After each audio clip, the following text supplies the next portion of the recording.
O vídeo já vai começar, mas antes, não se esqueça de se inscrever e ativar as notificações.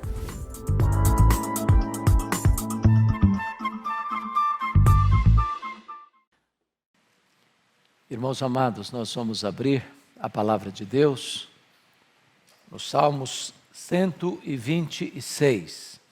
Salmos 126. Salmos 126.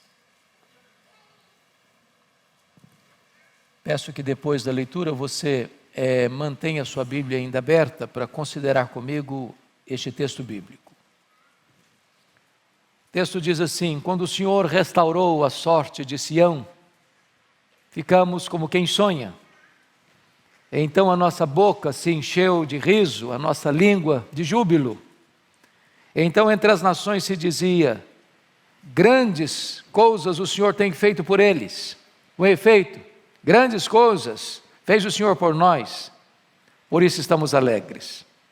Restaura, Senhor, a nossa sorte como as torrentes do Neguebe. Os que com lágrimas semeiam, com júbilo ceifarão.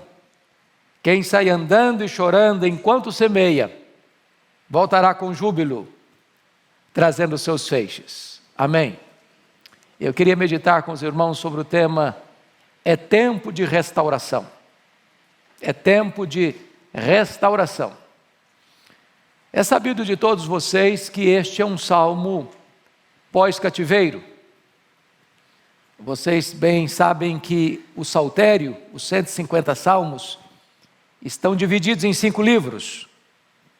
E que este livro, chamado Salmos, ele foi composto num período de aproximadamente 1000 anos. Porque você tem salmos de Moisés e você tem salmos pós-cativeiro, e este é um deles. Então, este salmo, ele retrata de maneira eloquente o tempo em que Deus libertou o seu povo da amarga escravidão do cativeiro babilônico. Este salmo retrata essa intervenção soberana de Deus na história, tirando o seu povo daquela fornalha de escravidão, trazendo de volta a sua terra. Esse salmo, ele está dividido muito claramente pelos seus verbos. Se você notar comigo os versos 1 a 3, os verbos estão no passado. Diríamos que aqui é a visão do retrovisor. É você olhar para trás. É você ver o que Deus já fez. É se impressionar e se alegrar com os atos de Deus do passado. Mas se você notar comigo no verso 4, o verbo não está no passado, mas está no presente. E ele está olhando para agora, para o momento, para a situação. Está clamando a Deus restauração. Mas se você observar comigo os versos 5 e 6, há uma mudança de novo nos verbos. E agora o verbo não está no passado, nem no presente, mas no futuro. Agora é a visão do farol alto. Agora é a perspectiva do amanhã. É o que nós nos comprometemos agora em fazer no futuro. Então chama a sua atenção para esses 3 aspectos desta passagem. Primeiramente, irmãos, olhando para o passado com gratidão. Quando o Senhor restaurou a nossa sorte, ficamos como quem sonha. Como assim restaurou a nossa sorte? O que havia acontecido? Vocês se lembram que Deus havia alertado o seu povo reiteradamente, várias vezes, acerca do esfriamento da fé, acerca do descomprometimento com a verdade. Deus levantava profetas, Deus alertava o povo, Deus exortava o povo, Deus ensinava o povo, e o povo virava as costas para Deus. Há um momento em que a voz de Deus, em não sendo ouvida, veio o chicote de Deus, veio a disciplina de Deus. Então Deus manda a Babilônia, na época o maior império do mundo, com seu exército poderoso, com as suas armas poderosas. E diz a Bíblia que a cidade de Jerusalém, que fica no topo de uma montanha, a cidade de Jerusalém fortemente guarnecida com suas muralhas, é cercada pelo exército caldeu. Foram 3 cercos, 606, 596, mas em 586, a cidade foi tomada. A cidade foi invadida. Seus muros foram arrasados.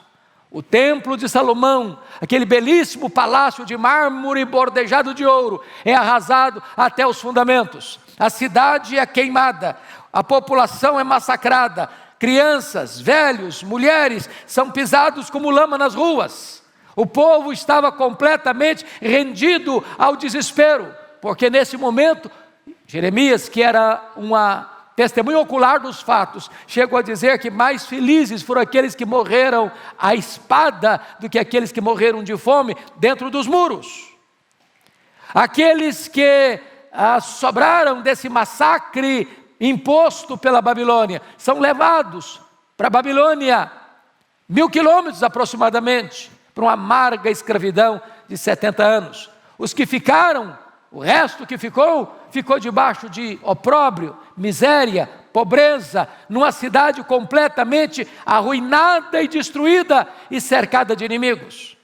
Mas agora, o salmista está olhando para trás e viu o dia, depois de 70 anos, quando Deus vai lá, abre as portas da escravidão, e Deus liberta o seu povo, e Deus restaura o seu povo, e Deus traz de volta o seu povo à sua terra. E o salmista está olhando essa cena, e ele diz o seguinte: quando o Senhor restaurou a sorte de Sião, ficamos como quem sonha.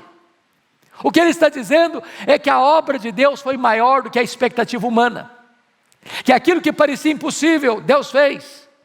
As algemas foram quebradas, as prisões foram abertas, o cativeiro foi interrompido, a liberdade raiou na vida deles. E é exatamente isso, irmãos, que Deus fez também na nossa vida.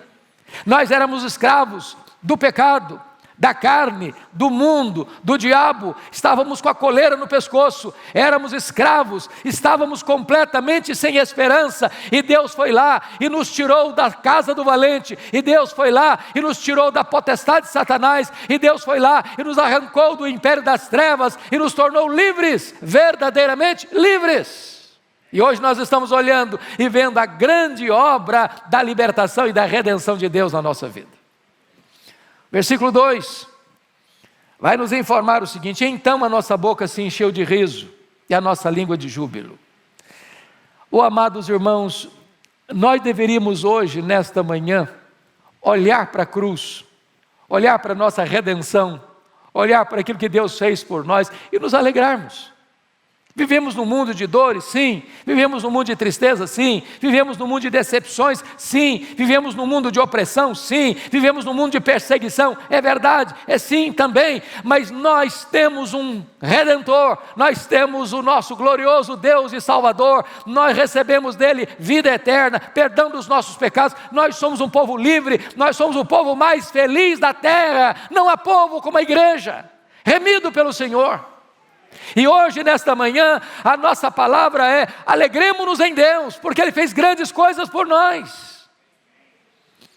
Notem comigo, que o testemunho da libertação do povo de Deus reverbera para além das fronteiras de Israel, quando diz ainda no verso de número 2, então entre as nações se dizia: grandes coisas o Senhor tem feito por eles.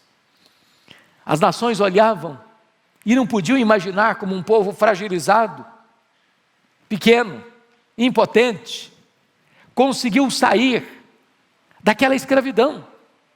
A história de Israel, na verdade, é a história das intervenções soberanas de Deus. A história da igreja é a história das intervenções soberanas de Deus.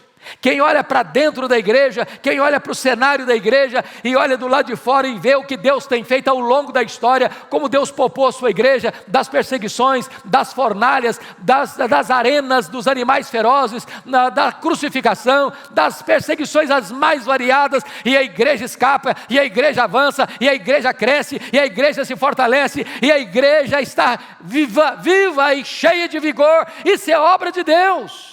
E as nações são impactadas com esse testemunho. Quando você chega no verso 3, agora é uma análise pessoal, é o momento da reflexão. É um momento em que você precisa parar, sentar, meditar e dizer, com efeito, grandes coisas fez o Senhor por nós. Por isso estamos alegres.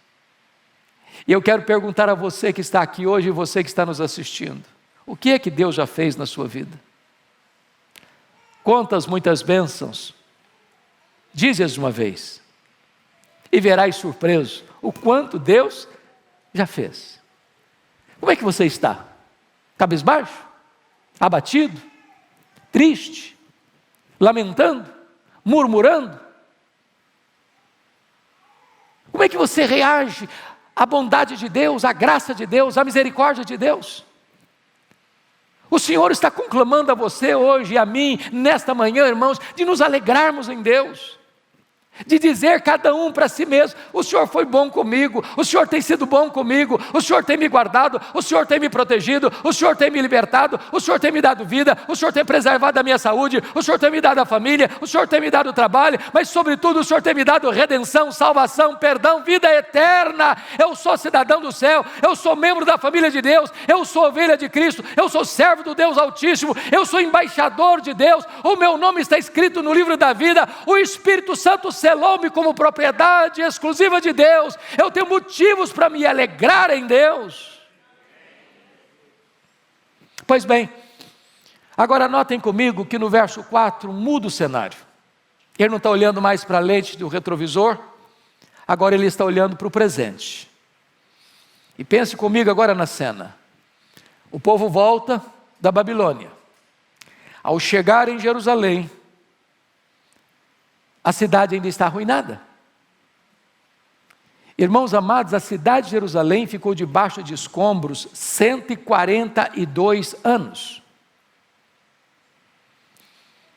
A cidade de Jerusalém está cercada de inimigos, que não têm qualquer interesse na reconstrução da cidade. As levas que vieram sob a liderança de Zorobabel e depois de Esdras para reconstruir o templo, começaram a obra e pararam a obra no meio do caminho. Perseguições internas, acusações lá para o império, paralisaram a obra. O povo está pobre, os escombros estão por todo lado, pedras reviradas, o povo desanimado. Somente quando em 444 a.C., Neemias veio para a reconstrução dos muros, é que a cidade sai desse opróbrio. Então eles olham para aquele cenário de crise presente e dizem assim no verso 4 em oração: restaura, Senhor, a nossa sorte, como as torrentes do Negueb. E eu quero destacar aqui 5 verdades nesse versículo, para a nossa edificação nesta manhã. Primeira verdade: as vitórias do ontem, meus amados irmãos, foram vitórias do ontem. Mas hoje nós precisamos de novas vitórias. Talvez vocês que estão aqui já tiveram momentos áureos na vida espiritual. Já foram crentes muito mais plenos da graça e cheios do Espírito Santo que estão hoje. Talvez você se lembre do tempo em que você tinha prazer nas coisas de Deus, das vigílias de oração, das campanhas evangelísticas, de você não sair de casa sem falar de Jesus para alguém no caminho ou quando chegava. De repente você botou sua vida espiritual no piloto automático. De repente você está andando na reserva.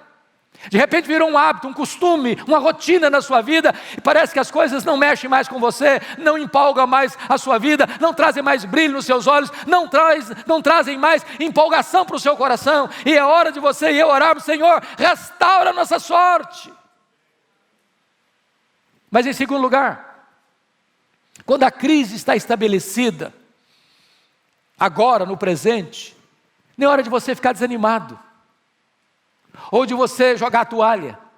É hora de você clamar a Deus. Irmãos, a crise é tempo de oportunidade. A igreja de Deus nunca ficou estagnada na crise. A igreja de Deus não dá marcha ré na crise. A crise é um tempo de oportunidade para a igreja buscar o Deus Todo-Poderoso. A crise é maior que nós, mas a crise não é maior que o nosso Deus. O problema que nos aflige está debaixo dos pés do Senhor Jesus. É Ele quem tem a solução, é Ele quem tem a resposta, é Ele que tem tempos de restauração para a sua igreja. Terceiro lugar, notem vocês que a restauração, ela é obra soberana de Deus. Por isso o salmista ora e diz assim: restaura, Senhor, a nossa sorte. E eu não posso restaurar a mim mesmo, eu não tenho esse poder, eu não tenho essa capacidade, mas Deus é todo poderoso para restaurar a nossa sorte, irmãos. Deus é todo poderoso para soprar em nós um hálito de vida. Deus é todo poderoso para trazer um reavivamento para a sua igreja. Deus é todo poderoso para levantar um povo forte, um povo vivo, um povo alerta, um povo cheio do Espírito Santo e do poder do alto. Então o salmista está dizendo: Senhor, só Tu tens esse poder de restaurar-nos agora. Tu restauraste ontem, restaura de novo, Senhor. Mas em quarto lugar, notem comigo que a oração é este instrumento divino para a restauração da nossa sorte. Por isso ele ora: restaura, Senhor, restaura, Senhor, restaura, Senhor. Olha para a história da igreja, olha para as páginas bíblicas, e vocês hão de ver que sempre que o povo de Deus esteve num vale, como cantamos aqui hoje, sempre que a igreja de Deus esteve passando por momentos difíceis, dramáticos, e a igreja se voltou para Deus em oração, Deus mudou a sua sorte, Deus mudou o cenário. O deserto floresceu, o vale árido transformou-se num manancial. Deus converteu o pranto em alegria. Deus fez da fraqueza força e poder. Deus pegou a sua igreja dos vales, do desânimo, do abatimento e revestiu esse povo de força, de ânimo, de alegria, de entusiasmo.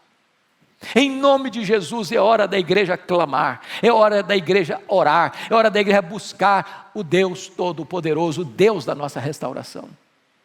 Mas em quinto lugar, irmãos, vejam comigo nesse texto, que a restauração é um milagre de Deus, porque olha a figura que ele está usando: restaura, Senhor, a nossa sorte, como as torrentes do Neguebe. O que significa isso? Todos vocês sabem que o Neguebe é o maior deserto da Judeia. Praticamente toda a Judeia é uma região de deserto. Montanhas, rochedos, pedregulho, vales profundos. Um lugar inóspito. E de vez em quando você vê alguns cenários impressionantes. No meio daquele deserto, você vê pomares. No meio daquele deserto, você vê tamareiras. No meio daquele deserto, você vê oásis. E o que acontece? Eu já tive a bênção de ver esse cenário, pelo menos algumas vezes. Você está andando, viajando pelas montanhas. Daqui a pouco você olha, um cenário estranho, inusitado. Águas começam a descer como que enxurradas, como que um córrego d'água, rasgando as areias do deserto, descendo pelas encostas das montanhas, e por onde aquelas águas vão passando, abrindo as ardentes areias do deserto, tudo vai florescendo, tudo vai frutificando. E o salmista olha para esse cenário e diz: meu Deus, assim como tu restauras o deserto Neguebe, e fazes o deserto florescer, olha para a minha vida, o meu coração está árido, o meu coração virou um deserto, o meu coração só tem areias esbraseantes. Senhor, envia as chuvas, envia as torrentes do Teu Espírito na minha vida, e faz o meu deserto florescer, e faz a minha vida frutificar, e faz tudo em mim reverdecer. Restaura, Senhor, a nossa sorte, como as torrentes do Neguebe. Depois que ele olha para o passado com gratidão, depois que ele olha para o presente com intercessão, agora ele olha para o futuro com a disposição de ação. Olha comigo os versos 5 e 6. Os que com lágrimas semeiam, com júbilo ceifarão. Amados irmãos, a semeadura é investimento. Investimento. E se existe alguma coisa que é motivo de gratidão no nosso coração, e vocês todos que estão aqui, é perceber como esta igreja, pela graça de Deus, busca meios e formas, todo dia, a todo instante, para semear, para levar a palavra de Deus. Ele não está falando aqui de agricultura, ele está usando uma figura de linguagem, ele está usando uma metáfora. Nenhum agricultor espera colher se não planta. Nenhum fazendeiro espera que as suas terras produzam se ele não semeia. Mas ele não está falando aqui de agricultura, ele está falando de reino de Deus. Ele está falando de verdades espirituais. Em outras palavras, irmãos, não tem crescimento da igreja de Deus sem semeadura. Não tem crescimento da igreja sem pregação da palavra de Deus. Você e eu somos chamados a sair e semear. Você não administra crescimento. Você nem sabe onde a semente vai cair. Tem hora que ela cai no meio dos espinhos, tem hora que ela cai no meio do pedregulho, tem hora que ela cai à beira do caminho, mas tem hora que essa semente cai na boa terra. A semeadura não é fácil, é com lágrimas, é com choro, é com oposição, é com perseguição. Mas se o solo estiver duro demais, então molhe esse solo com as suas lágrimas, que quem sai andando e chorando enquanto semeia, voltará com júbilo trazendo os seus feixes. Eu chamo a sua atenção para o fato de que, via de regra, a semeadura é um tempo de choro. Mas, via de regra, a colheita é um tempo de alegria. Até na agricultura é assim. Vocês que tiveram uma passagem pela vida rural, como eu tive, quando você semeia na esperança, mas você não tem garantia. De repente você semeia e a chuva não vem. De repente você semeia e até a chuva veio para brotar, mas na hora que está na hora de dar o fruto, de granar, a chuva não vem e a semente morre na espiga. E o agricultor não colhe. Então tem choro sim. Você faz o trabalho às vezes e não vê o resultado. Mas o texto está nos dizendo uma coisa: quem sai andando, quem com lágrimas semeia, com júbilo ceifarão. É hora de nós semearmos, irmãos. É hora de nós pedirmos: Deus nos dê estratégias. Deus alarga a nossa visão. Deus amplia o nosso horizonte. Deus nos dá mais campo para semear. Deus nos dá mais semente para lançar na terra. Agora notem, para semear é preciso às vezes sair. Quem sai andando e chorando, sabe o que significa isso? A obra de Deus não é feita como programa, é feita como estilo de vida.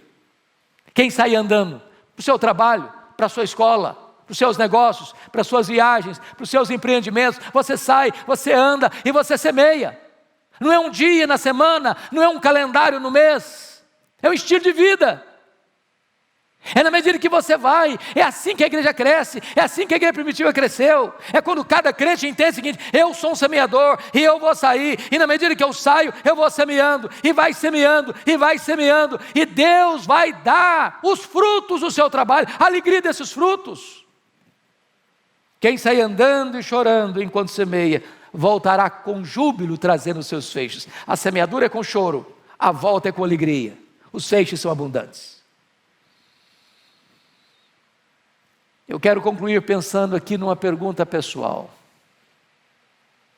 Quantos de vocês têm feito na vida uma semeadura? Você tem esse hábito de falar de Jesus? Onde você vai? No restaurante? Para o motorista do Uber? Para a pessoa que está do seu lado no avião? Para o seu colega de trabalho?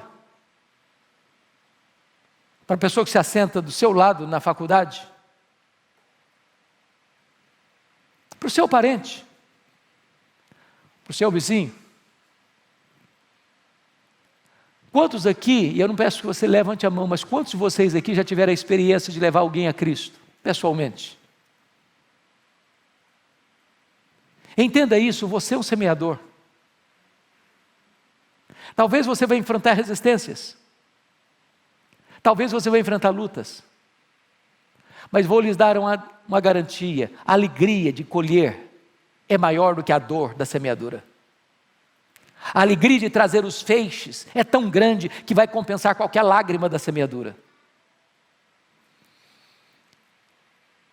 O texto está mostrando para nós do que Deus fez no passado, do que Deus faz no presente, e do que Deus pode fazer no futuro. Mas você e eu somos cooperadores de Deus. Não tem colheita onde não tem semeadura. A Bíblia diz que eu plantei, Apolo regou, mas o crescimento vem de Deus. Mas não tem crescimento se não tiver semeadura e se ninguém regar. É hora da igreja entender essa verdade. Não apenas a partir do púlpito da igreja, não apenas a partir das mídias sociais, não apenas a partir dos programas missionários da igreja, plantação de novas igrejas. É hora da igreja imaginar o seguinte: eu sou um semeador, eu sou um agente dessa obra, eu coopero com esse trabalho, eu quero que a minha igreja avance, cresça, semeie, colha e alargue as suas fronteiras. E Deus, conte comigo, porque eu sou um semeador. Eu queria orar com você.